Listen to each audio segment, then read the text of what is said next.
I'm doing a front differential service on this 2016 Ford F150.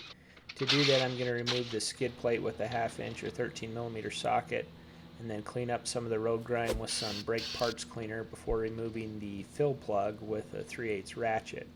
The front cross member directly in front of the differential prevents the cover from getting past the ring gear in order to take that off and dump the fluid and reseal it that way. So I'm using a fluid extractor. This is a Topsider brand, and I found it really useful for pulling out heavy fluids. And so I'm working that extractor tube down in the bottom of the gear case, and then I'm going to pump the air out of the canister in order to create a vacuum, and that'll begin to draw the fluid out of the front differential. It takes quite a bit of time, so be prepared for that, a good 10 minutes or so.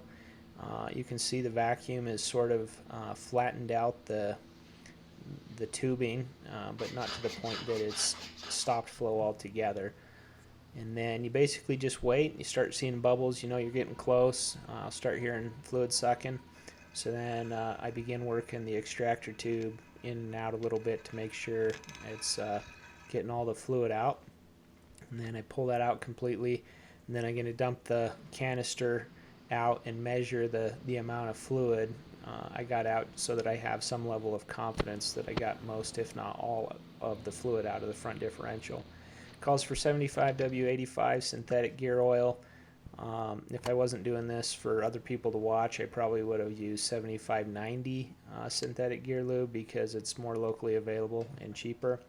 And then I'm using a bucket pump to pump that fluid up into the gear case.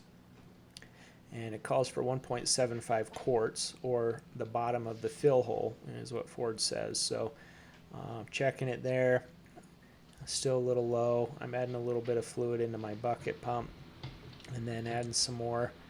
And I want it just a little bit below the fill hole, so that I don't cavitate the fluid and cause pressure in there and put stress on sills. So I got the fluid level where I want it. Put my cleaned up fill plug back in the hole and tighten it up snug without over tightening it.